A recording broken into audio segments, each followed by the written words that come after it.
एक दिवस सर्क्युलेट झाला होता आणि म्हटलं की आपण त्याने सुरुवात करूया. तर तो असा होता की सायकल दुचाकी म्हणजे चालवताना आपण बॅलन्स करण्यासाठी हँड वापरतो आणि डावीकडे वळायचं असेल तर ते डावीकडे करतो, असं उजवीकडे वळायचं असेल तर उजवीकडे करतो. आता हे जर का गिअर लावून उलट केलं, म्हणजे तुम्ही हँडल डावीकडे वळवलं तर चाक उजवीकडे वळणार आहे, हँडल उजवीकडे केलं तर चाक डावीकडे वळणार आहे. मेकॅनिस्टिकली सोप आहे, म्हणजे तुम्हाला मध्ये फक्त एक गिअर लावायला लागेल.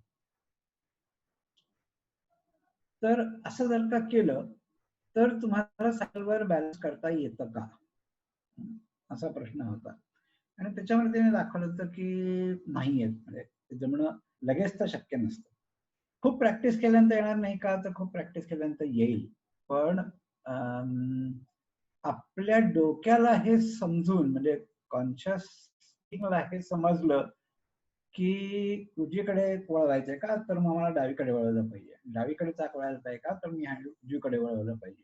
हे तुम्हाला कितीही चांगलं समजलं तरी तसं करता येत नाही. कारण त्या कारणामध्ये जाण्यापूर्वी मला ह्याच्यावर एक असं आठवलं की शाळेमध्ये असताना आमची समजूत म्हणजे ज्या ज्या मुलांना सायकल चालवता येत होती त्यांना व्यवस्थित चालत होते बरं का. मी थोडा उशिरा शिकलो, पण शिकल्यानंतर मग मला ते व्यवस्थित येत होते. पण शाळेत असताना जर आम्हाला कोणी विचारलं असतं की तुम्ही सायकलवर बॅलन्स कसं करता, तर आम्ही त्यावेळेचे आणि हा प्रश्न केव्हा तरी विचारला पण जायचा विज्ञानाच्या तासाला. तर त्यावेळेला आम्हाला तसं चुकीचं शिकवलं गेलं होतं का काय मला माहित नाही, पण त्यावेळेला आम्ही असं उत्तर द्यायचो की डावीकडे बॅलन्स डावीकडे जात असेल तर आम्ही असं उजवीकडे होऊ, आणि बॅलन्स उजवीकडे जात असेल तर आम्ही असं डावीकडे होऊ आणि तो बॅलन्स करू. तर असं उत्तर त्यावेळेला जवळपास आम्ही सगळी मुलं देत होतो. याचा अर्थ कोणीतरी आमच्या डोक्यात तसं भरवलं असावं. तर तसं नाही, तसं आणि ऍक्च्युअली आपण तसं करत नाही. पण एवढं कोण बघतो ना की हे उत्तर असं उत्तर दिलं की लोकांचं समाधान होतं, त्यामुळे ते उत्तर ठीक. तर तसं करण्यामध्ये एक अडचण अशी आहे बरं का, की जर का मला माझं शरीर उजवीकडे झुकवायचं असेल तर मी ते कसं करणार, तर मला एकच आहे, म्हणजे तुम्हाला जर का पुढे जायचं असेल तर तुम्ही पायाने जमीन मागे रेटता. आपल्याला जर का उभं राहायचं असेल तर आपण काहीतरी खुर्ची म्हणा, जमीन म्हणा, खाली रेटतो तेव्हा आपण उभे राहतो. तेव्हा मला माझी बॉडी उजवीकडे झुकवायची असेल तर मला काहीतरी डावीकडे रेटलं पाहिजे ना, आणि काहीतरी म्हणजे माझ्या हातात एकच गोष्ट आहे, ती म्हणजे ती सायकल. म्हणजे तुमचं उत्तर असं झालं की जर का सायकलचा तोल डावीकडे जात असेल तर मी ती आणखीन डावीकडे ढकलायची म्हणजे बॅलन्स. तर हे ऍब्सर्ड आहे, पण तेव्हा तरी आमची समजूत अशी होती. प्रत्यक्षात आम्ही सगळेजण व्यवस्थित बॅलन्स करत होतो. याचा अर्थ असा की आपली कॉन्शियस लेवलची समजूत आणि आपण प्रत्यक्षात करत असलेल्या गोष्टी याचा अर्थार्थी काही संबंध असतो असं नाही. पण आपण हँडलने बॅलन्स करतो ही गोष्ट खरी, पण त्याच्या मागचं फिजिक्स समजायला त्याच्यामागे दोन गोष्टी आहेत, एक तर फिजिक्स आहे आणि दुसरं न्यूरोलॉजी आहे. तर या दोन्ही गोष्टी इंटरेस्टिंग आहेत, आणि एक समजलं आणि दुसरं समजेलच असं नाही. तर न्यूरोबायोलॉजी बद्दल आधी बोलू आपण. तर आणि त्याचं कारण आपण त्याची मागे प्रस्तावना केलेली आहे की कॉग्निटिव्ह थिंकिंग आणि प्रत्यक्षात आपला निर्णय घेणारा आणि ते अंमलात आणणारा मेंदू यांचं एकमेकात कनेक्शन काही फार चांगलं नसतं, आणि विचार करून तुम्ही त्याप्रमाणे हालचाली करत नाही. हालचाल करण्याची जी काही सर्किट्स असतात they are rapid, they are fast working, आणि विचार करण्याचं सर्किट खूप स्लो असतं. त्यामुळे ज्या वेळेला फास्ट ऍक्शन करायच्या त्यावेळेस तुम्ही ते विचार करून करूच शकत नाही. विचार करायच्या आधी ते घडून गेलेलं असतं. तसं इथे मला समजून की चाक उजवीकडे जायला हवा असेल तर मी डावीकडे वळवलं पाहिजे हे समजून काही उपयोग नाही, कारण ते इतक्या फास्ट करायचंय की विचाराच्या प्रक्रियेत त्या स्पीडने ते होणं शक्य नाही. मग ते कसं होतं, तर आपली सर्किट्स ही ट्रायल एररनी हळूहळू डेव्हलप होतात, इव्हॉल्व्ह होतात. त्यांना ते समजतं की काय केलं म्हणजे बॅलन्स राहील. मग रॅपिड ऍक्शन कशी करायची, की किती फ्रॅक्शन ऑफ अ सेकंड मध्ये मला नक्की काय हालचाल करायची आणि काय झालं की मी काय हालचाल केली पाहिजे तर माझा बॅलन्स येईल. हे सगळं आपल्या कॉग्निटिव्ह सिस्टममध्ये, कॉन्शियस एरियामध्ये अजिबात समजत नाही. पण ती सर्किट्स आपोआप डेव्हलप होतात आणि ती इंडिपेंडेंटली काम करतात आणि तुमचा विचार हा इंडिपेंडेंटली काम करतो. आणि त्यामुळे तुम्हाला सांगितलं की हे असं असं आहे म्हणून असं असं करा, तर तसं आपल्याला करता येत नाही. बर, पण इंटरेस्टिंग गोष्ट अशी की आपलं शरीर ते शिकू शकतं परत, पण ते शिकायला वेळ लागतो. परत ती सर्किट सगळी बदलावी लागतील, ते करायला वेळ लागतो. आणि ह्याच्यावरती सायकल नाही, पण असे इंटरेस्टिंग प्रयोग झालेत की खाली काय तुम्ही जर का दाणे टाकले तर कोंबडीची पिल्लं ते दाणे टिपतात.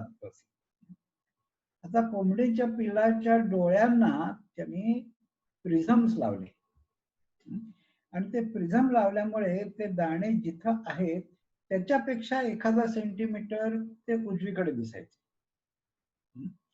आणि त्यामुळे सुरुवातीच्या काळामध्ये त्यांचं पेकिंग हे दाणे जिथे आहेत तिथे नसून ते तिथून थोडस उजवीकडे ते पेक, कारण त्यांचं दिसणं असं सरकलेलं होतं.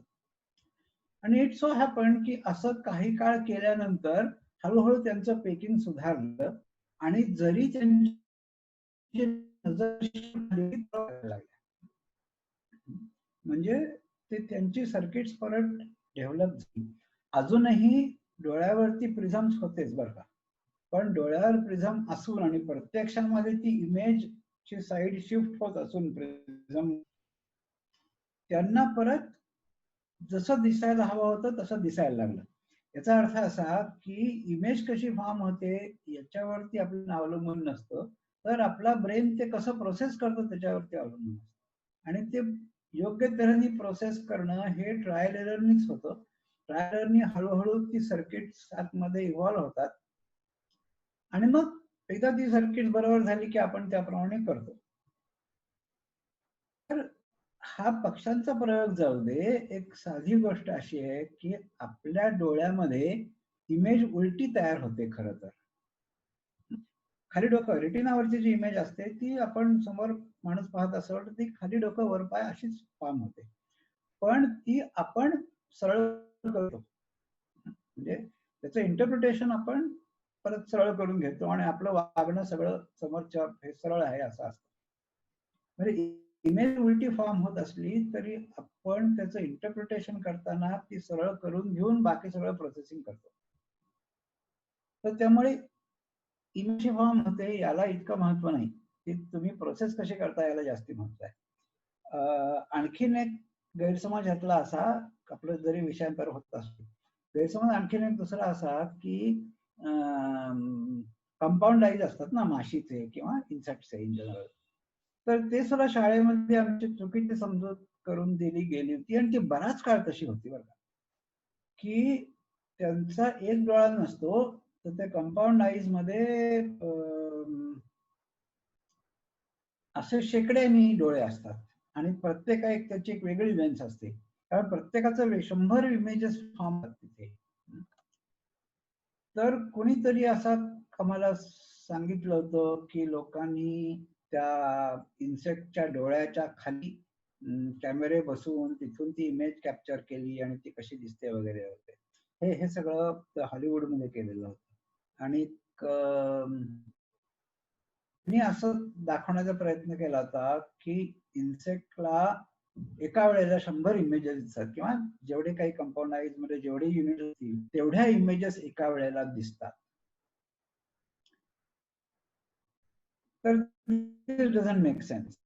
हे जर का खरंच त्याला एका वेळेला 2 इमेजेस दिसायला पाहिजे, दोन्ही उलट्या दिसायला पाहिजे, तर तसं नाही.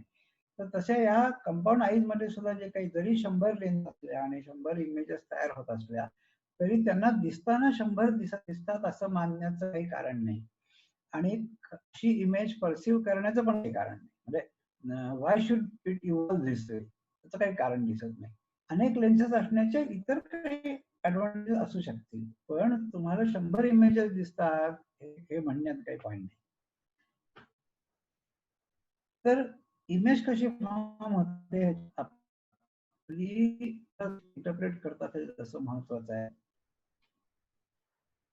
तसं या ठिकाणी सुद्धा आहे की तुमची सर्किट कशी आहेत. तुम्ही आता हे इंटरप्रिटेशन जे आहे की उजवीकडे तुम्ही हँडल वळल्यानंतर चाक डावीकडे वळणार आहे, हे इंटरप्रिटेशन जरी तुम्हाला माहिती असलं तर प्रत्यक्षात त्या सर्किटचं इंटरप्रिटेशन काय आहे त्याच्यावरती तुम्ही सगळं अवलंबून ठेवणार आहात.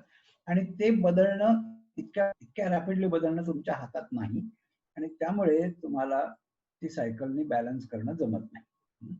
आता बॅलन्स करणं आपण हँडलनी करतो आणि या हालचाली खूप सूक्ष्म असतात, पण ती सगळी निगेटिव्ह फीडबॅक सर्किट्स आहे. म्हणजे तोल थोडासा ज्या दिशेने जात असेल त्या दिशेने आपण चाक किंचित वळवतो, हँडल किंचित वळवतो आणि ते अगदी कळत नकळत किंचित असतं, पण तेवढ्याने ते बॅलन्स होतं आणि बॅलन्स झाल्यानंतर आपण ते सरळ करतो. या सगळ्या गोष्टी आपल्या कॉन्शियस थिंकिंगच्या शिवाय होत असतात. आता ह्याच्या मागचं फिजिक्स पण आहे की समजा उजवीकडे तोल जात असेल तर तुम्ही हँडल वळवून ते बॅलन्स कसं करता. आणि हे फिजिक्स सोपं नाही आहे किंवा याचं जे उत्तर आहे की बॅलन्स कसं होतं हे इतकं सोपं नाही. सोपं नाही म्हणण्यापेक्षा खरं तर ते सोपं आहे, पण तसं सांगितलं जात नाही. त्यामुळे त्याच्याविषयी एक टोटली चुकीची समजूत आमची खूप पूर्वीपासून होती. मग असंच एका खूप वर्षापूर्वीच्या एका कट्ट्यामध्ये हाच विषय निघाला आणि आम्ही जवळपास 3 दिवस म्हणजे 3 आठवडे त्याच्यावर चर्चा करत होतो आणि शेवटी आम्हाला प्रकाश पडला की हे नक्की कसं होतं. तर ते सगळं काय मी आता सांगणार नाही, कारण तुम्ही सुद्धा त्याच्यावर 3 आठवडे विचार करायला हरकत नाही. पण त्याच्या आधीची एक गोष्ट अशी सांगतो की हँडल कशाला पाहिजे.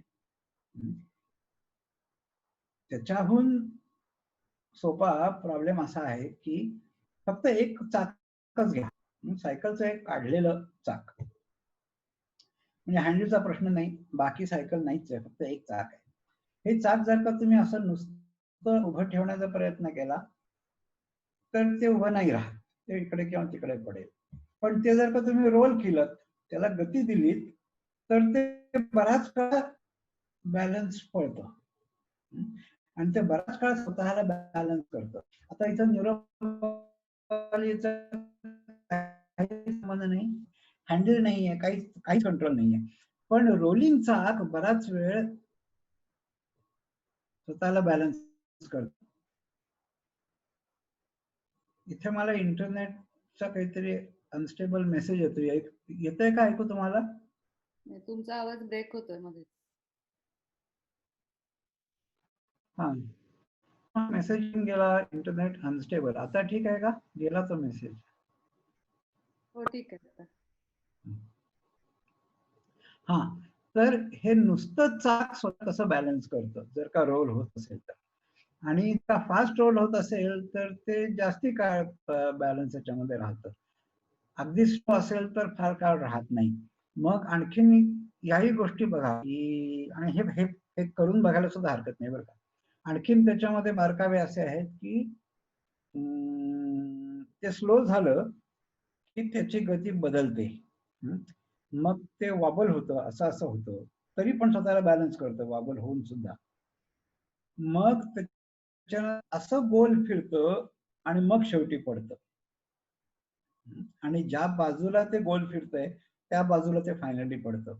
या सगळ्या गोष्टींना त्याच्यात महत्व आहे, या सगळ्या गोष्टी एक्सप्लेन करता आल्या पाहिजेत.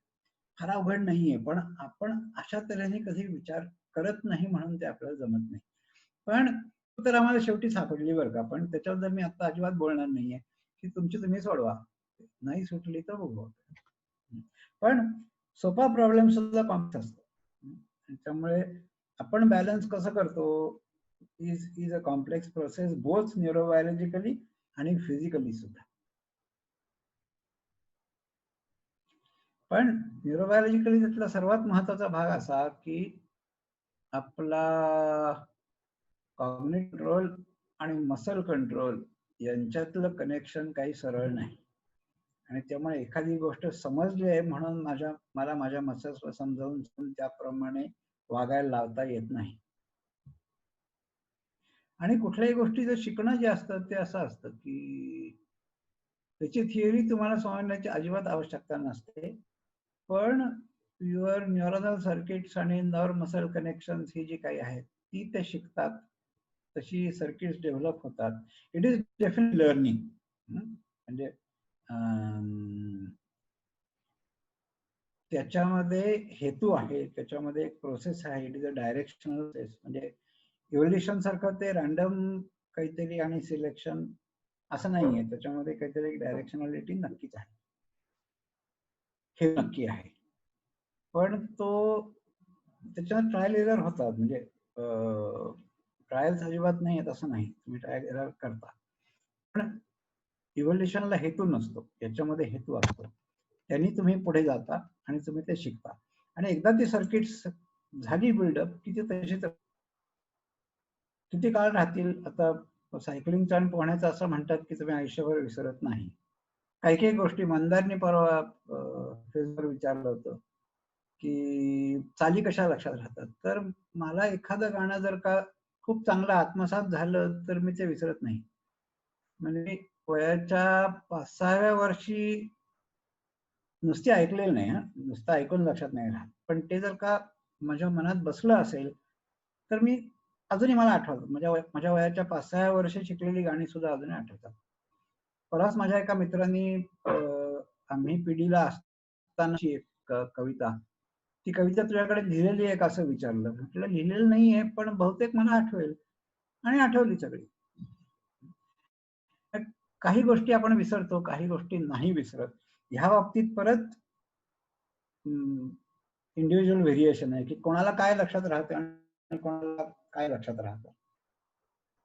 हा, चॅटवर मला काहीतरी दिसत होतं आणि सगळं गायब झालं. कोणी पुसून टाकलं का आधी काही लिहून? नाही, आहे अजूनही. हा, तर आता मला हे खरंच माहित नाही. तर चैतन्यने म्हटले की these decisions are made at the spinal cord level, reflexes. तर स्पायनल कॉर्ड मध्ये हे शिकलेले रिफ्लेक्सेस स्पायनल कॉर्डला येतात की नाही मला माहित नाही. काही काही जे इनेट आहेत ते स्पायनल कॉर्ड लेव्हलला ऍक्ट होतात. म्हणजे जसं काही दुखलं, टोचलं किंवा चटका बसल्यानंतर हात काढून घेणं, या गोष्टी स्पायनल कॉर्ड लेव्हलला होतात. पण सर, आपला बॅलन्स वाचवणं is a kind of a protective like reaction from our body. त्याच्यामुळे हे आय थिंक इव्होल्युशनरी आपल्या बॉडीला I guess it might be innate, कारण we are protecting our cells ना पडण्यापासून. सो जसं टोचलं, भाजलं तसंच पडणं पण यू कॅन कन्सिडर. बरोबर, पण ते पडणं वाचवण्यासाठी मला माझं चाक वळवायचं आहे हे काही इनेट नाही, कारण चाक नव्हतंच ना आपण इव्हॉल्व्ह झालो त्यावेळेस. तर दिस इज लर्न्ड. त्याच्याबद्दल काही शंका नाही की ते हँडल कसं धरायचं, ब्रेक कुठे असतो आणि मी कधी लावायचा, ब्रेक वळवताना ब्रेक सकट ब्रेक लावून वळवायचं का ब्रेक न लावता वळवायचं, हे सगळं मी शिकूनच येतं मला. बॅलन्स सांभाळायचा ही इनेट टेंडन्सी असेल, पण तो कसा सांभाळायचा जे टेक्निक आहे ते सायकलच्या बाबतीत तरी आपल्याला शिकवूनच आहे. चालतानाच आपल्याला कदाचित इनेट असेल, आपण समजू. सायकलचं तर तसं नाही ना. हा, मग what happens when we feel we have understood something. हा, ह्याच्याबद्दल आपण बोललोच एक दोन हे मागे की नक्की अंडरस्टँडिंग म्हणजे काय, नक्की नॉलेज म्हणजे काय. तर हे शब्द शेवटी कसे वापरतो ते आपणच डिफाईन करायचे आणि आपणच ते आपण वापरायचे. पण 2 लेवल हे असतं. एक म्हणजे तुम्हाला ते अचूक करता येतं आणि फ्लेक्झिबल राहून पण करता येतं की असं असेल तर मला असं वागायचंय, तसं असेल तर तसं वागायचंय. आणि हे सुद्धा अत्यंत अतिशय फास्ट, म्हणजे within a fraction of a second तुम्हाला कॉम्प्लेक्स डिसिजन घेऊन ते सगळे एक्झिक्यूट करून तुम्हाला ते येतं. तर याचा अर्थ की तुमच्या यंत्रणांना ते समजलेलं आहे. पण कॉग्नेटिव्हली तुम्हाला समजलं असेलच असं नाही. कॉग्नेटिव्हली समजणं किंवा कॉन्शियस लेवलला समजणं ही टोटली वेगळी लेव्हल आहे. आणि या दोन्ही लेव्हलचं एकमेकांशी काही कोरिलेशन असायलाच पाहिजे असं अजिबात नाही. एखाद्या वेळेस ते कसं करायचं मला पूर्णपणे समजलेलं असेल, पण ते मला समजलंय हे पण मला कॉन्शियस लेवलला समजत नाही. किंवा मला कॉन्शियस लेवलला थिअरी सगळी समजली असेल तरी मला ते करता येत नाही. त्यामुळे ह्या दोन्ही टोटली वेगळ्या लेव्हल्स आहेत आणि त्यांचा एकमेकांशी संवाद खूप कमी, अजिबात नाही असं काही मी म्हणणार नाही, पण त्यांचा एकमेकांशी संवाद खूपच कमी आहे. तर तुम्ही जे टेक्निक म्हणलात ना सायकलच्या बाबतीतलं, याचा अर्थ अमुक एक ऍक्शन घेतल्यानंतर ते ब्रेक लागणार आहेत आणि म्हणून तो बॅलन्स जाणार नाहीये असं तुम्ही म्हणताय ना? हो. हा, ओके. हा, कारण बरोबर ते टेक्निकच असं, कारण एक फिक्सी नावाची सायकल असते त्याला ब्रेक नसतात आणि ती थांबवण्यासाठी उलट पेडलिंग करावं लागतं, म्हणजे परत ते टेक्निकच आहे. ते टेक्निक आहे, ते जमतं लवकर. पण मी ह्याला गेलो, नेदरलँड्सला गेलो होतो आणि तिथं आम्ही एका सध्या म्हणजे जिप्सी टेंट सारख्या ह्याच्यात राहिलो होतो, पण पैसे नव्हते हातात आणि तिथून होती ती ते 2-3 किलोमीटर होती. मग ती बाई म्हणली आम्हाला की मी तुम्हाला सायकल देते, तुम्ही सायकलने जा. म्हटलं काही हरकत नाही. ती सायकल घेतली आणि बघितलं की गेलाच नाहीये. तर ती म्हणली की हा ते त्याला ब्रेक नसतात, त्याचा पेडल उलट फिरव. आता किती गोष्टी होत्या बघा की ट्रॅफिक उजवीकडनं, म्हणजे आपलं ते शिकलेलं हे गेलं, आपण डावीकडून चालवतो, तिथं उजवीकडून चालवायची होती, ब्रेक नव्हते. आणि या सगळ्या गोष्टी पहिली 3 मिनिटं अशी इम्बॅलन्स अशी रडत खडत गेली. एक दोन गाडीवाल्यांनी आमच्याकडे अत्यंत वाईट नजरेने पाहिलं सुद्धा. पण मग एकदा जे जमलं ते जमलं, मग अजिबात नाही प्रॉब्लेम आला. आय थिंक तुम्ही जे विजन बद्दल बोललात की ती इनकॉन्ग्रुअन्स की उजवीकडे वळायचे पण डावीकडे, I think that is the main factor. हो, ते टोटली उलट आहे. पण त्याच्यावर पुढे त्यांनी हे पण दाखवायला पाहिजे की शिकायला किती वेळ लागतो, त्यात कुठकुठले बदल होतात नक्की शिकताना. आणि ती उलटी शिकलेली ती उलट्या त्याची सायकल शिकल्यानंतर परत नॉर्मल सायकल चालवायला गेलं तर काय होतं.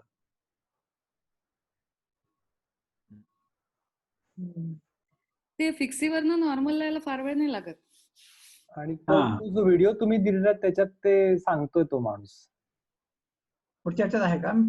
हो, पूर्ण म्हणजे शेवटी तो त्यांनी काय केलं, त्यांनी नॉर्मल सायकल चालवण्याचा प्रयत्न केला आणि त्याला सुरुवातीला खूप अवघड गेलं, पण देर वॉज अ मोमेंट त्याला आलं आणि he could catch it in couple of 20 minutes. He said it took 20 minutes आणि त्याला ते उलट शिकण्यासाठी 8 महिने लागले. आणि त्याच्या मुलाला ते 2 आठवड्यात आलं, म्हणजे न्यूरोप्लास्टिसिटी लावला. हा, नाही त्याच्या मुलाला आला म्हणजे मुलाला नॉर्मल सायकल आधी येत होती? हो, येत होती. हा, म्हणजे हा केवळ वयाचा परिणाम आहे, तुमची फ्लेक्झिबिलिटी असती आहे. राईट. आपण जेव्हा सायकल शिकतो, एस्पेशली लहानपणी जेव्हा सायकल शिकतो, त्यावेळेला आपण एक नवीन स्किल आपल्या शरीराला ते दिलेलं असतं, जे आपल्या शरीराला कधी अनुभवायला मिळालेलं नसतं. तर आणि मग जर पुढची बरीच वर्ष अजिबात सायकल चालवली नाही तरी सुद्धा मग जर सायकल परत हातात आली तर ते यायला पाहिजे का? तो जो एक शिकलेला शरीराने बॅलन्स आहे तो यायला पाहिजे का? हो, तर सायकलच्या बाबतीमध्ये अनुभव त्यांचा असा आहे की एकदा सायकल शिकलेली तुम्ही विसरत नाही. पोहण्याच्या बाबतीतही असं म्हणतात की एकदा पोहायला शिकलेलं तुम्ही आयुष्यभर विसरत नाही. थोडा कॉन्फिडन्स येणार नाही तुम्हाला, थोडा पहिला काही काळ असा याचा जाईल, पण अजिबातच बॅलन्स होणार नाही असं होणार नाही. म्हणजे अजिबातच बॅलन्स होणार नाही असं होण्याची शक्यता नाही. तुमचं हे असं होण्याची शक्यता नाही. तुम्हाला काही मिनिटात त्याच्यावर मास्टरी येईल. काही मिनिटं पहिली तुमची कदाचित अशी रडत खडत म्हणा किंवा अशी. बरोबर. पण ती मसल मेमरी आहे का या ब्रेन रिटेनिंग द इन्फॉर्मेशन? कारण muscle memory can last for ever. नाही पण मसलला मेमरीचं हे काहीच नसतं ना. हा मेमरीचं ते पण mechanism. It is just I think it's just a term coined. हा, दिस इज जस्ट अ टर्म. आणि ते सुद्धा अशी की कॉग्निटिव्ह लेव्हलला तुम्हाला काही कळत नाही, कॉन्शियस लेव्हलला तुम्हाला काही कळत नाही, म्हणून तुम्ही त्याला मसल मेमरी म्हणता. Right right. म्हणजे it has to be nerve muscle coordination. Circuit आहेत शेवटी. मोबाईल मध्ये वापरताना तसं होतं, म्हणजे युजली आपल्याला न कळत आपलं अंगठा एखाद्या ऍप वर जातो जे आपण रेग्युलरली वापरत असतो, आणि ज्यावेळी त्या ऍपचं लोकेशन आपण चेंज करतो त्यावेळी सडनली ते कळून येतं आपल्याला.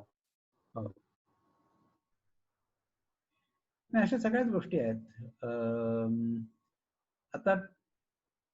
आता काही वाद्य ही डावखऱ्या लोकांसाठी वेगळी नसतात. उदाहरणार्थ पेटी ही सारखीच असते, पण काही वाद्य ही डावखऱ्यांसाठी वेगळी बनवावी लागतात. तर पेटी मी उजव्या हाताने वाजवतो, म्हणजे डाव्या हाताने भाता करताना उजव्या हाताने वाजवतो. मी ती उलटी करण्याचा प्रयत्न करून पाहिला आणि ते नाही जमत. परंतु ज्या लोकांना ऑर्गन वाजवण्याची सवय असते ते दोन्ही हातांनी स्वर वाजवतात, त्यांना काही फरक पडत नाही. त्यांना पटकन उजव्या हातावरून डाव्या हातावर शिफ्ट होणं, जरी दोन्हीची फंक्शन वेगळी असली ऑर्गन वरती किंवा पियानोवरती, तरी त्यांना शिफ्ट होणं अवघड जात नाही. आणि टोटली तुम्ही फक्त उजव्या हातानेच वाजवत असलात तर डाव्या हातावर शिफ्ट होणं जमत नाही. खूप प्रॅक्टिस होईल नाही असं नाही, पण पटकन नाही जमत.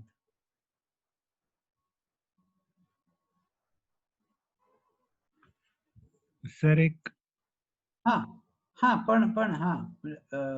this cycle learning and unlearning is similar or near to left hand driving and right hand driving असं मात्र मला नाही, कारण मी तुम्हाला आत्ताच तो अनुभव सांगितला की नेदरलँड्स मध्ये रस्त्याच्या उजवीकडून चालायचं हे पिकअप व्हायला काही मिनिटापूर्वी, पण ही सायकल तुम्हाला काही मिनिटात नाही शिफ्ट होता येणार.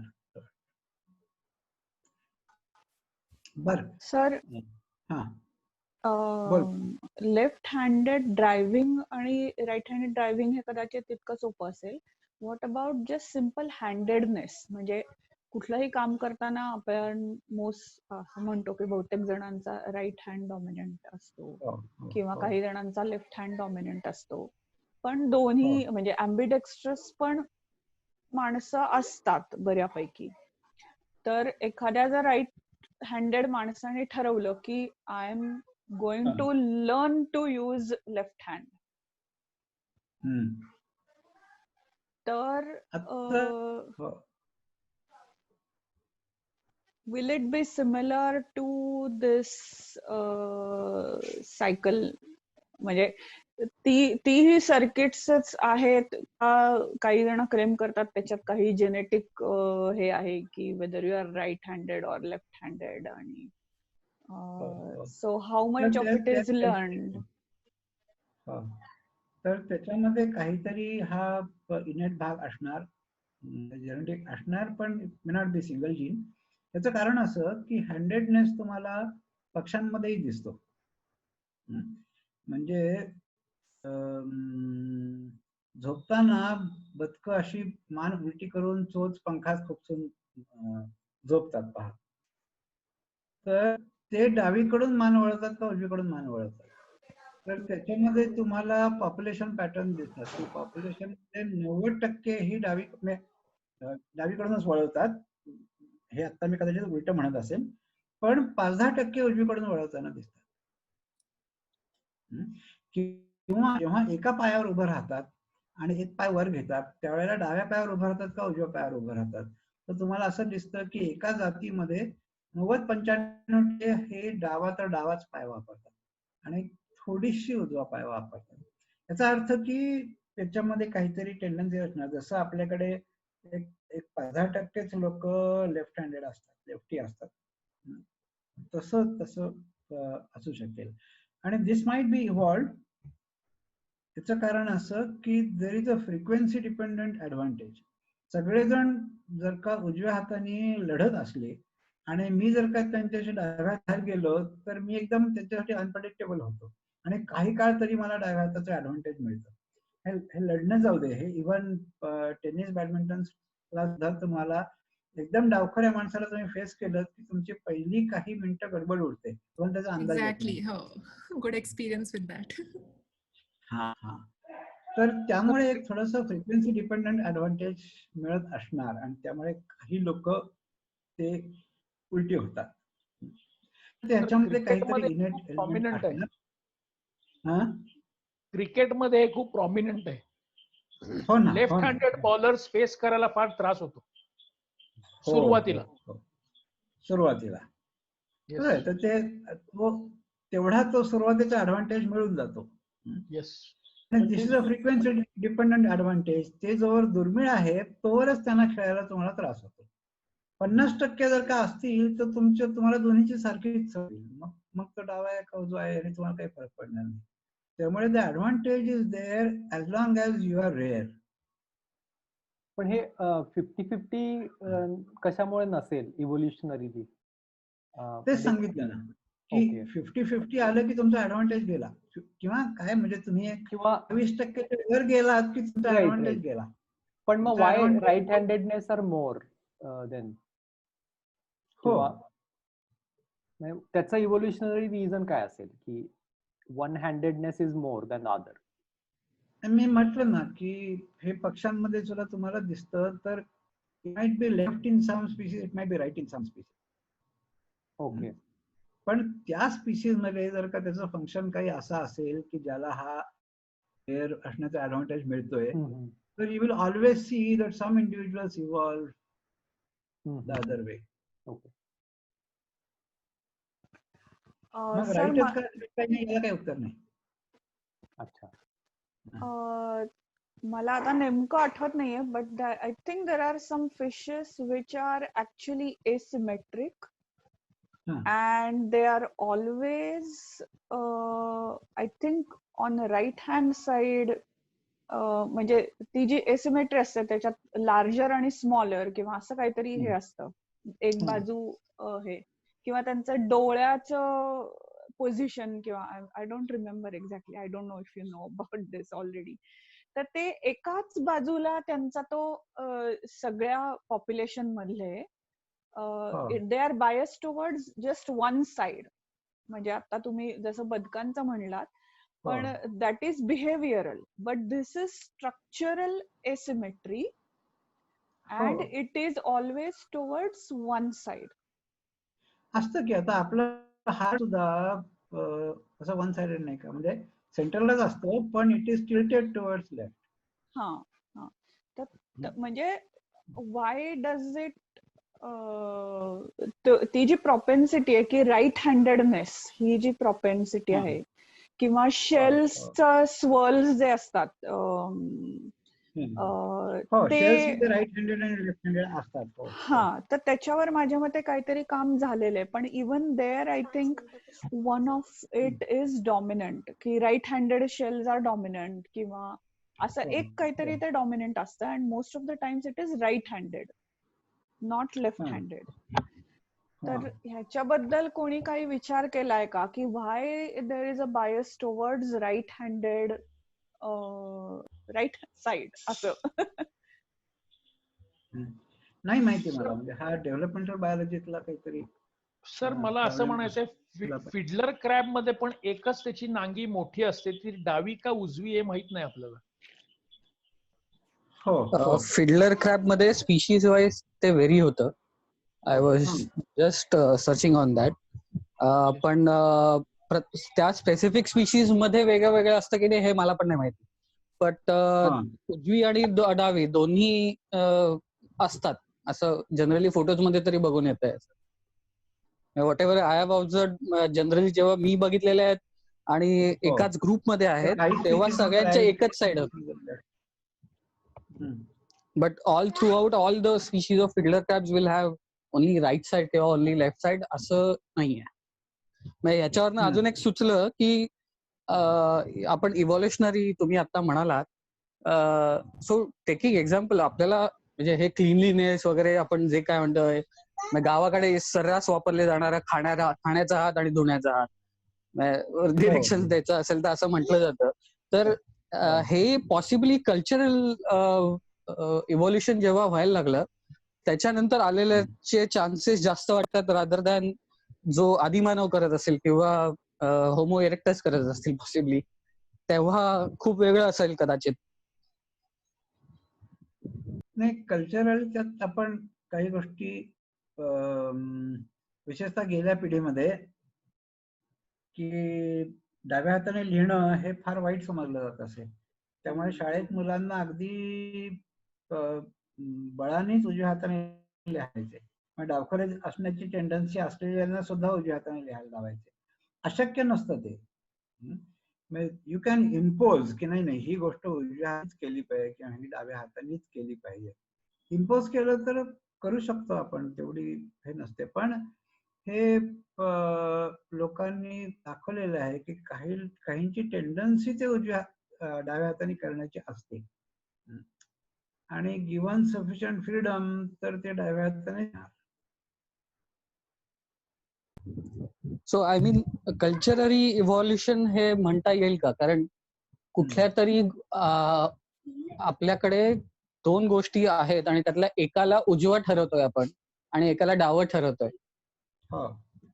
म्हणजे ह्याच्यात आपलं लिव्हिंग पण इन्व्हॉल्व्ह होतं, लिव्हिंग पण होतं, कल्चरल पण होतं. आता मी, माझी बायको, माझा मुलगा, आम्ही सगळे लेफ्टी आहोत. ओके, पण म्हणजे जनरली असं बघायला गेलं तर देर इज हार्डली एनी, म्हणजे you don't see many lefties, म्हणजे पर्सेंटेज खूप कमी असतं. पण ते उजवं ठरवणं हे इव्हॉल्युशन प्रमाणे जर बघायला गेलं तर I don't see a point unless there is a cultural issue किंवा लिव्हिंग जनरल डेली लाईफ मधला इश्यू की लोक असं करतायत मग लोकांचं बघून बघून मी पण करायला लागलं किंवा असं काहीतरी पॉसिबली. नाही, तर मग अशा टेंडन्सी नसत्या ना. मग सगळ्यांनीच उजव्या हाताने केलं असतं आणि मग उजव्या हाताने करा अशी शिकवण असूनही काही लोक डाव्या हातानेच करतात, असं ते नसतं झालं. नाही, मला कळलं नाही काय म्हणायचंय. I think I am not able to convey what I want to say. मला कळलं नाही तुम्हाला काय म्हणायचं होतं. सॉरी. नाही, तुमच्याच प्रश्नाचं की ब्रेन स्ट्रॉंग याची काही एक टेंडन्सी असते आणि ही माणसामध्येच नाही तर ही प्राण्यांमध्ये सुद्धा असते. मी मगाशी सांगितलं तसं तुम्ही कुठल्या बाजूनी मान वळवता झोपताना किंवा एक पाय वर घेताना डाव्या पायावर उभं राहता का उजव्या पायावर उभं राहता, याच्यामध्ये तुम्हाला पक्ष्यांमध्ये सुद्धा ट्रेंड्स दिसतात. या जातीमध्ये 10% पक्षी डाव्या पायावरच उभे राहिले दिसतात किंवा it might depend on the time की सकाळच्या वेळेला सगळेजण डावा पायच वापरतात असं दिसतंय. आता हे कल्चरल असण्याची फार कमी आहे. त्यामुळे biologically there are tendency, there is some asymmetry, functional asymmetry, structural पण असेल आणि त्यामुळे तुम्ही स्ट्रॉंग हँड हा एक किंवा पाय सुद्धा वापरता. बरं, ही गोष्ट डोळ्याच्या बाबतीत सुद्धा आहे बरं का. म्हणजे जर का तुम्हाला नेम धरायचा असला ना तर काही लोकांना उजव्या डोळ्याने नेम धरणं सोपं वाटतं, काहींना डाव्या डोळ्याने करणं सोपं वाटतं. नुसतं नेम धरणं नाही तर साध्या टेस्ट आहेत. आता या क्षणी माझ्या लक्षात नाही, जरा आठवलं तर आठवेल सुद्धा की ते मी आठवून सांगेन. पण तुमचा राईट आय हा मास्टर आय आहे का लेफ्ट आय मास्टर आय आहे याच्या छोट्या छोट्या टेस्ट आहेत आणि त्याच्यामध्ये सुद्धा अशा टेंडन्सीज दिसतात. आता मला टक्केवारी नक्की माहित नाही पण असंच majority are right eyed and very few are left eyed. बर, कॉलेजमध्ये मायक्रोस्कोपच्या वापरामध्ये हे लक्षात येतं की बहुतेक लोक उजव्या डोळ्याने पाहतात पण काही लोकांना डाव्या डोळ्याने पाहणंच फक्त कम्फर्टेबल वाटते, उजव्या डोळ्याने नाही पाहत. तर ह्याच्यामध्ये आपण जे म्हणतो की राईट ब्रेन आणि लेफ्ट ब्रेन, आणि right brain is creative out of the box thinking आणि left brain is linear and logical thinking, आणि नंतर मग left brain controls the right part of the body आणि right brain controls the left part of the body. तर ह्याच्यामुळे काय परिणाम झाला असेल का की because people are more thinking or bent to think logical and linear, and that part of the brain controls the right side of the body, म्हणून उजवा हात किंवा उजवा डोळा becomes more advanced or controllable, whereas for creative people, आणि असं पण म्हटलं जातं सर की left handed people are more creative, तर ह्याचा त्या डोक्याच्या राईट ब्रेन आणि लेफ्ट ब्रेनशी काय संबंध असण्याची शक्यता आहे का? मी मगाशी सांगितलं की साधं आपण विचार काय करतो आणखीन कृती काय करतो याचाच एकमेकाशी संबंध नसतो. तर लेफ्ट राईट एक तर हे जे डिव्हिजन आहे ते दॅट इज ओव्हर सिम्प्लिफाईड. तसं काही नसतं की क्रिएटिव्ह थिंकिंग तुम्ही फक्त लेफ्ट ब्रेननी करता किंवा राईटनी करता वगैरे, असं नसतं एक तर. दुसरी गोष्ट अशी, ही गोष्ट खरी आहे की रेग्युलेशन हे right side of the body is controlled more from left side of the brain, आणि पण त्याचा आणि या क्रिएटिव्हिटी वगैरेचा काही संबंध नाही. ते केवळ म्हणजे तू पुण्याचा का तर तो सदाशिव पेठेचा असणार असं गृहीत धरल्यासारखं आहे. लेफ्ट ब्रेनचं एक फंक्शन आहे, लेफ्ट ब्रेनचं दुसरं एक फंक्शन आहे, म्हणजे ध्वनीचा एकमेकांमध्ये संबंध असणार काही नाही. ब्रेन मधल्या खूप निरनिराळ्या सर्किट्सचा एकमेकांशी काही संबंध नसतो, तिथे लेफ्ट राईटचा पण काही संबंध नसतो. म्हणजे आज आपण त्यांनीच सुरुवात केली की मला हे कळतंय की हँडल उजवीकडे वळल्यानंतर ते डावीकडे वळले, पण त्या कळण्याचा माझ्या ऍक्शनशी काहीही संबंध नसतो. याच्यात जे लेफ्ट राईट जे आहे, हॅलो, हा, तर लेफ्ट राईट शंखामध्ये पण असतात. एक वामावरती शंख असतात आणि दक्षिणावरती. मग त्या किड्यांमध्ये सुद्धा ते शंख बनवायची अशी टेंडन्सी आहे का की काही जण उलट दिशेने ते कॅल्शियम गोळा करणार, काही या दिशेने, तिथपासून जी टेंडन्सी बघायला मिळते आपल्याला. हा, पण त्याच्यामध्ये काही फंक्शनल ऍडव्हान्टेज असेल असं वाटत नाही, किंवा माहित तरी नाही की कुठल्या फंक्शनसाठी त्या उलट्या स्पायरलला ऍडव्हान्टेज मिळेल असं काही माहिती नाही. पण बायोलॉजी मधली ही गोष्ट आहे की इट इज डेव्हलपमेंटल एसिमेट्री आणि it is completely genetically regulated. तर त्याच्यामध्ये हा केवळ एक न्यूट्रल म्युटेशन आहे का त्याचं काही ऍडव्हान्टेज आहे माहित नाही.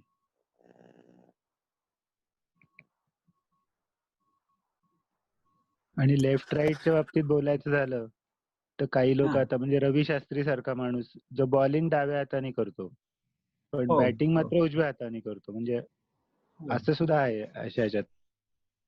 हो, तेंडुलकर लिहितो डाव्या हाताने सगळं पण करतो बॅटिंग आणि हे सगळं उजव्या हाताने. उजव्या हाताने, हो ना, म्हणजे हो खरं आहे हे सुद्धा. तेंडुलकर तसा लेफ्टी आहे बाकी बाबतीत.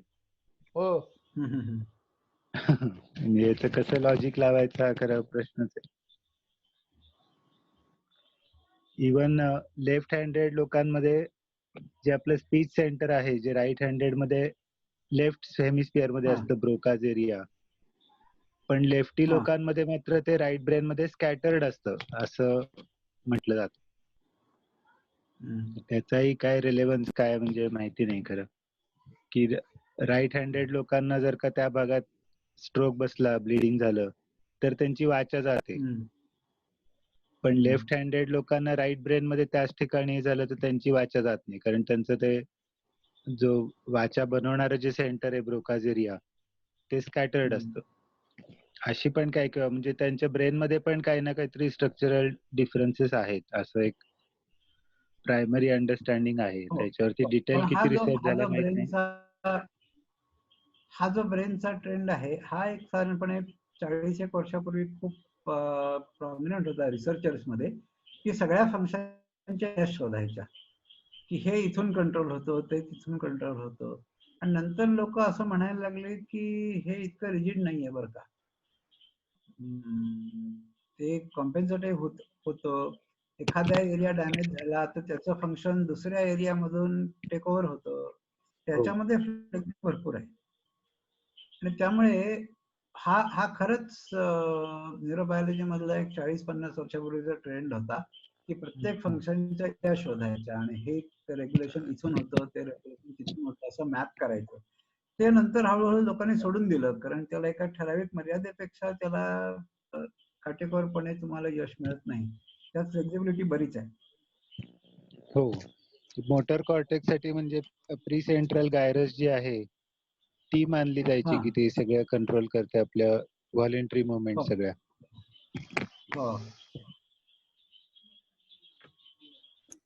नाही, नुसतं एवढंच नाही तर लोकांनी हे पण दाखवले. पूर्वी अशी समजत होती की सेरेबलम म्हणजे छोटा मेंदू हा जास्ती करून मसल कोऑर्डिनेशन आणि बॅलन्सिंग वगैरे अशा गोष्टी करतो आणि कॉग्निटिव्ह सगळं हे मोठ्या मेंदूचं आणि विशेषतः फ्रंटल लोबचं काम आहे.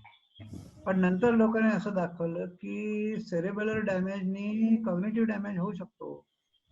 म्हणजे काहीतरी त्यात क्रॉस कनेक्टिव्हिटी आहे. आणखी असं काही ब्रेनचं तुम्हाला एरिया आणि फंक्शन याचं काही असं काटेकोरपणे नातं नाही सांगता येत. सर, हे जे सायकलचं उदाहरण होतं त्यामध्ये जी काही रिझल्ट आहे ती फिजिकल ऍक्शन आहे आणि त्याचं जे काही कॉज आहे ते पण फिजिकल काहीतरी ऍक्शन आहे. म्हणजे तुम्ही कुठल्या बाजूला पडायला लागलात त्या हिशोबाने कुठल्या बाजूला हँडल वळवणं, हे दोन्हीही हे फिजिकल आहेत. पण आता हेच जर आपण असंच लर्निंग आपलं इमोशन्सच्या बाबतीत सुद्धा होत असेल लहानपणापासून, मग म्हणजे उदाहरणार्थ की जसं सायकलमध्ये कुठल्या बाजूला पडतोय त्या हिशोबाने कुठल्या बाजूला वळायचं हे आपलं ठरलेलं असतं, तसं कुठली सिच्युएशन फेस केल्यावर कुठली इमोशन जास्त इवोक होईल हे किंवा त्या इमोशनचं काय करायचं. म्हणजे काही लोक रागवले असल्यावर गप्प बसतील, काही लोक रागवले असल्यावर आरडाओरडा करतील, काही लोक रागवल्यावर चक्क फिजिकल व्हायलन्स करतील. तर हे सुद्धा एक लर्निंग असेल, बरोबर आहे. मग आता याला आपण जर इमोशनल लर्निंग म्हटलं तर मग आता आपण सायकलमध्ये असं म्हणतोय, त्या केसमध्ये असं म्हणतोय की फक्त समजावून सांगून की आता मी गिअर बसवलाय त्यामुळे आता सायकलचं हँडल तुम्ही वळवत होता त्याच्या विरुद्ध दिशेने वळवलं की तुम्हाला सायकल चालवता येईल, हे पुरेसं नाहीये. तसंच आता याचं जर आपण काउन्सिलिंग या क्षेत्राशी संबंधित उदाहरण घेतलं तर तसंच काउन्सिलीला फक्त सांगणं की हे असं असं होतंय आणि त्यामुळे you react like this which is not good और not correct for your relation, तर फक्त सांगून होईल का? हे बहुतेक वेळेस ते सांगणं काम करत नाही. पण ते सांगण्याच्या बरोबर नाही, म्हणून ते नुसते सांगण्याने होत नाही. पण त्यासाठी त्याच्या बरोबर तुम्हाला एक असोसिएशन तयार करावी लागतात किंवा मूड्स तयार करावे लागतात. म्हणजे डॉक्टरनी मला अमकं सांगितलं ह्याचा परिणाम एवढा होत नाही, पण त्याच्याकडे गेल्यानंतर मला त्याची पर्सनॅलिटी आवडली बरं का, मला खूप छान वाटलं, याचा परिणाम जास्ती होतो. किंवा मला तिथं गेल्यानंतर शांत वाटतं, मग तिथं जाण्याची कारणं काय, जाण्याचं निमित्त काय वगैरे, अशी जी काही असोसिएशन्स आहेत या असोसिएशन्सनी काम जास्त होत, त्याची थिअरी समजून नाही होत. जी गोष्ट त्यापेक्षा अनुभवाचा, सांगितलेल्या गोष्टीचा अनुभव घेतल्याशिवाय मी विश्वास ठेवणार नाही, हे दोन्ही बाबतीमध्ये नाही का सत्य? हो ना, सायकल किंवा हो हो, तर अनुभव घेऊन नाही, तुम्हाला ती तुमची नवीन सर्किट डेव्हलप करायला लागतात दोन्ही बाबतीमध्ये. म्हणजे अनुभवाचा नवीन सर्किट डेव्हलप उपयोग होईल नक्की, पण एका अनुभवातून ते होईलच असं नाही. If it is a complex action तर तुम्हाला एक अनुभव पुरणार पण नाही. म्हणजे सायकलिंग साठी मी प्रॅक्टिस करू शकतो, पण so same thing is I can say valid for relations, की ज्या लोकांचे खूप अफेअर्स होऊन गेले ते लोक लग्नामध्ये बऱ्यापैकी सेटल असतात. पण मग आता एकदा प्रश्न उभा राहिलाय की हाऊ डू यू मग आता ते एक्सपिरियन्सेस कसे देणार ना आपण. म्हणजे मला वाटतं मग ते सायकोलॉजिकल काउन्सिलिंगची प्रोसेसच पूर्ण अशी बदलायला लागेल की you have to design assignments wherein you give that kind of experience association. मगचा आणखीन काहीतरी प्रश्न आहे. Like we experience visual and audio illusions, do humans experience illusions of touch, olfactory or taste as well? जे नैसर्गिक अनुभव आहेत ते सगळं येऊ शकतात असं मला वाटतं. एक मी असं वाचलं होतं की तुम्ही स्वप्नामध्ये वाचू नाही शकत. आणि मी आठवण्याचा प्रयत्न केला तेव्हा मला खरंच आठवत नाहीये की स्वप्नामध्ये एखादी गोष्ट मी वाचली. तर तर वाचण्याचे स्वप्न पडत नाहीत असं एक म्हटलं जातं. त्याच्या वेगळा कोणाचा अनुभव असेल तर सांगा. म्हणजे ऍक्च्युअली स्वप्नामध्ये तुम्ही हे वाक्य वाचलंय असं बरं, म्हणजे स्वप्नामध्ये मी हे पुस्तक वाचलं असा कन्सेप्ट तुम्हाला येईल एक वेळ, पण तुम्ही प्रत्यक्षात असं अक्षर स्वप्नामध्ये वाचत नाही. आणि असं मी कुठेतरी वाचलं, स्वप्नात नाही जागेपणीच वाचलं.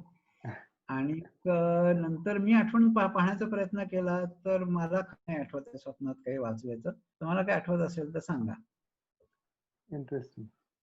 म्हणजे इमेज प्रोसेसिंग होत नाही का स्वप्नात? नाही, इमेजिंग होतं. आपण बघत नाही का एवढ्या गोष्टी स्वप्नामध्ये. पण ते बघणं फक्त एक्सपिरियन्शियल असू शकतं ना.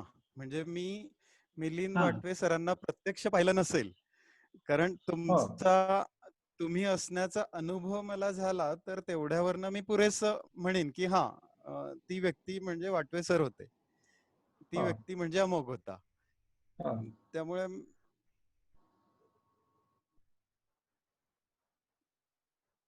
काय आवाज गेला? नाही मग त्यामुळे म्हणजे अक्षरच का असं मला म्हणायचंय. हा ना, माहित नाही, पण त्याचं कदाचित कारण असं असेल की हा कन्सेप्ट आणि ते वाचणं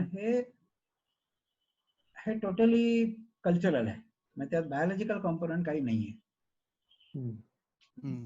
आणि त्यामुळे त्याची सर्किट्स ही आपल्या स्वप्नाच्या फंक्शन मध्ये नाही आहेत कुठेच. सर पण प्राणी पण स्वप्न बघतात.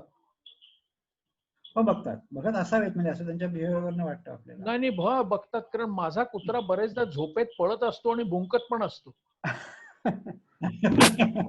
Common observation. हो ना. तर ते स्वप्न बसावेत असं वाटण्यासारखे ऑब्झर्वेशन खूप आहे. कारण ते स्वप्न बघत असणार असं त्यांच्या प्रश्नच येत नाही. हा, पडलेली सगळी स्वप्न आठवत सुद्धा नाहीत बरं का. ल्युसिड ड्रीमिंगचा कोण आहे का? काय ल्युसिड ड्रीमिंग म्हणजे तुम्ही स्वप्नात स्वप्न कंट्रोल करू शकता, असं काही लोकांना करता येतं. हा हो, किंवा स्वप्नात मध्ये जाग आली, परत झोपलो आणि ते स्वप्न पुढचा भाग सुरू झाला असं पण होऊ शकतं.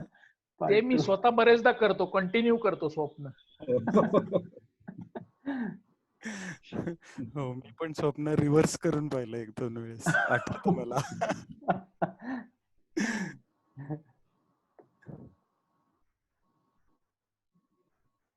कारण ल्युसिड ड्रीमिंग मध्ये बरेच म्हणजे you can almost control what happens next आणि यू कॅन इमॅजिन एनिथिंग असं काही असतं, असं ऐकलंय, अनुभवलं नाही कधी.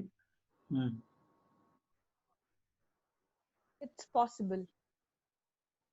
आणि दुसरं म्हणजे आय थिंक स्वप्न आठवणे, म्हणजे तो जो एक बरेचशी स्वप्न आठवत नाही, तो मला वाटतं की स्वप्न बघणे हा एक वेगळा पार्ट आहे आणि ते लक्षात ठेवण्याचं जे आहे प्रोसेस किंवा ती जी कॉग्नेटिव्ह गोष्ट आहे ती कदाचित स्वप्नामध्ये वेगळी आहे किंवा डिसोसिएटेड असावी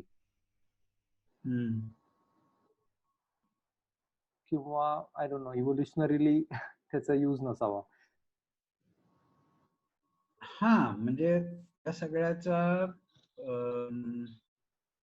मूळ फंक्शनल रोल काय, स्वप्न का पडतात, तर आणि काही आठवतात काही आठवत नाही का होतं, तर त्याचा माझा अंदाज आहे की माझं म्हणा की आपण तो बेडकांचा आवाज कोणाच्या इथून येत आहे? येतोय नाईस बॅकग्राऊंड म्युझिक.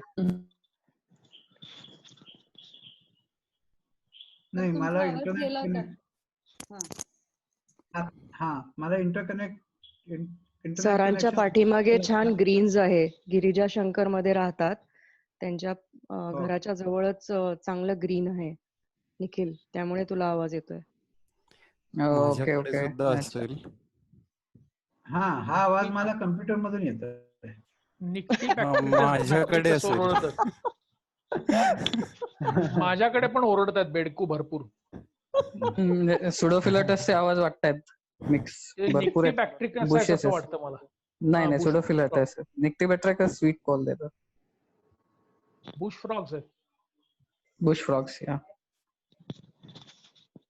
बर एनिवे तर सर तर माझा आवाज येतोय का बेडकाचा आवाज येतोय का दोन्ही?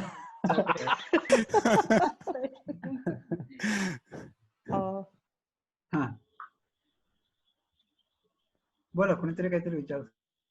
स्वप्नाचं तुम्ही सांगत होता इव्होल्युशनरी.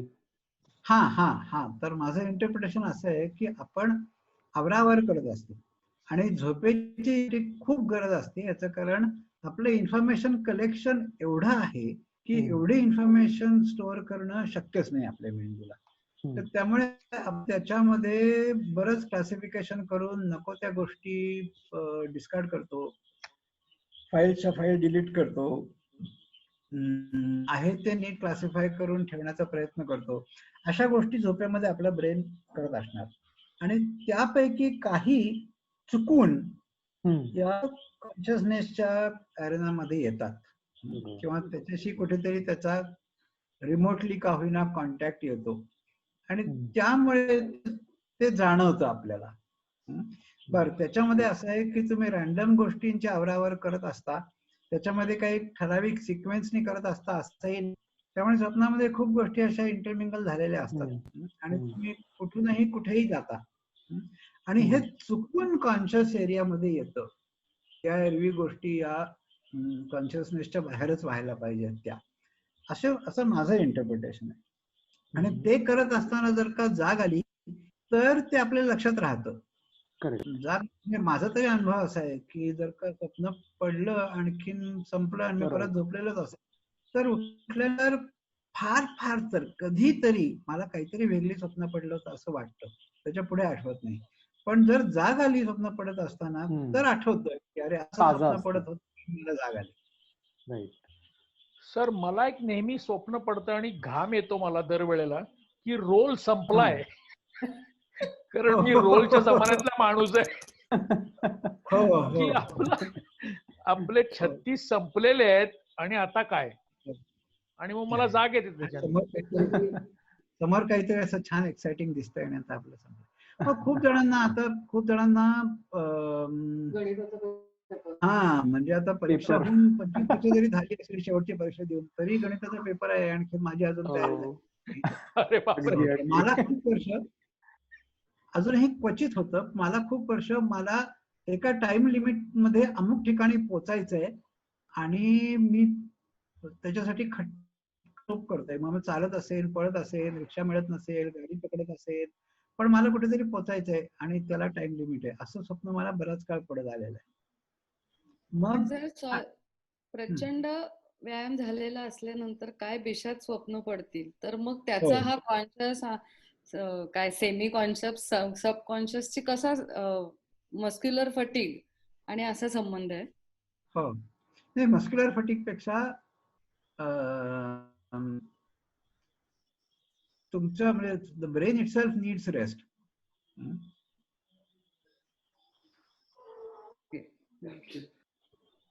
आणि त्यावेळेस स्वप्न पडतच नसतील असं आहे का? ती पडतात पण तुम्ही त्याच्या ह्याच्यामध्येच नसता. ब्रेनला विश्रांती आपण दुसऱ्या मार्गाने पण देऊ शकतो का? म्हणजे सेन्सरी डेप्रिवेशन टँक किंवा असे काही सगळे सेन्सेस नाही, इनपुट झोप बंद केले? लागतेच असं नाही. झोप ही झोप म्हणूनच लागते. मग कमी जास्ती असेल, काही लोकांचं 4-5 तासात भागत असेल, काहींना 8-9 तास लागत असेल, पण झोप प्रत्येकाला लागते. याच्यावरती एक्सपर्ट पण झालेले आहेत. म्हणजे तुम्ही बाकी काहीही करा, झोप ही झोपच असते आणि यू कॅनॉट रिप्लेस दॅट. म्हणजे त्याच्यावरती अलीकडे झालेलं एक एक्सपेरिमेंट असं आहे की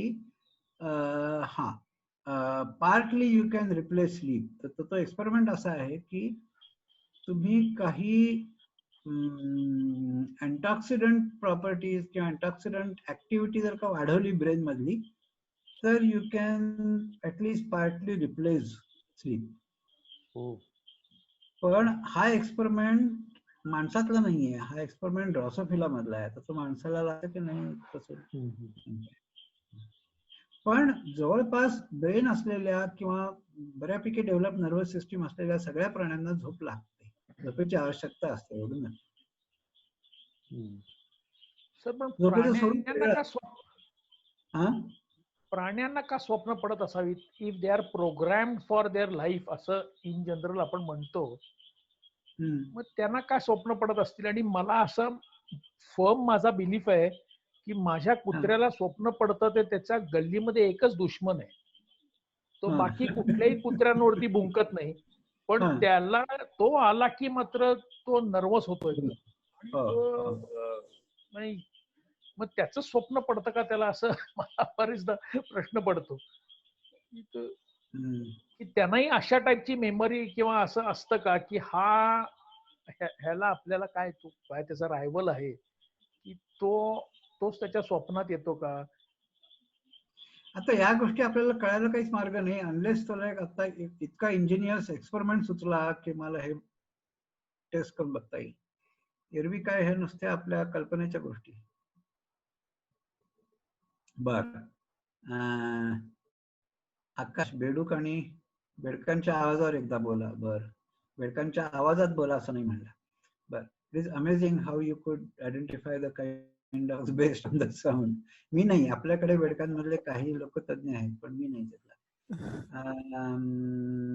हो, पण ही गोष्ट खरी आहे की बेडकांमध्ये प्रचंड व्हरायटी आहे आवाजांची आणि प्रत्येक जातीचे त्याच्यामध्ये हे वेगळे असतात. आयडेंटिफाय तुम्ही डेफिनेटली करू शकता आवाजावर. बर, हा, तर आता आपल्यामध्ये फिरलेले लोक पण आहेत पण त्याला फिजिक्स वाला असण्याची गरज नाही. मी जो प्रश्न सोडून दिला ना तर त्याच्यावर नीट विचार करा की नुसतं चाक, आता हँडल बिंडल काही नाहीये, हे नुसतं बॅलन्स करत आपल्याला उभं करता येत नाही, पण ते रोल केलं की ते बराच वेळ बॅलन्स राहतं. असं का? त्याच्या मागचं फिजिक्स काय? आय थिंक काहीतरी अँग्युलर मोमेंटम रिलेटेड असेल. Angular momentum one part. नुसते शब्द नका फेकू.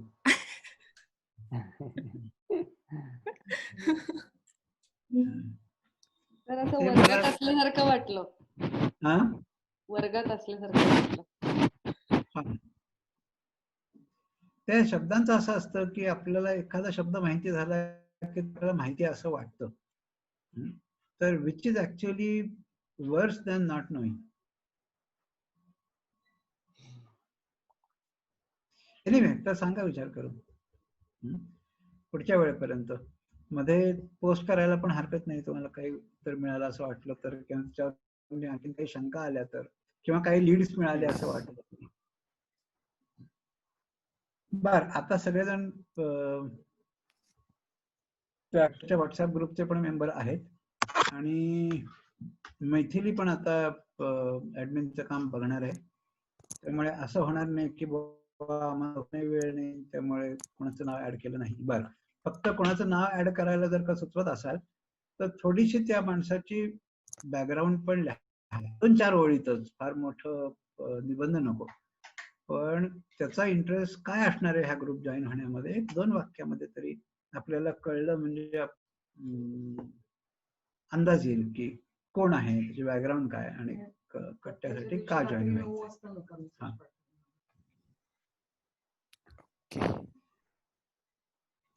चला मग गुड बाय म्हणू. Good bye.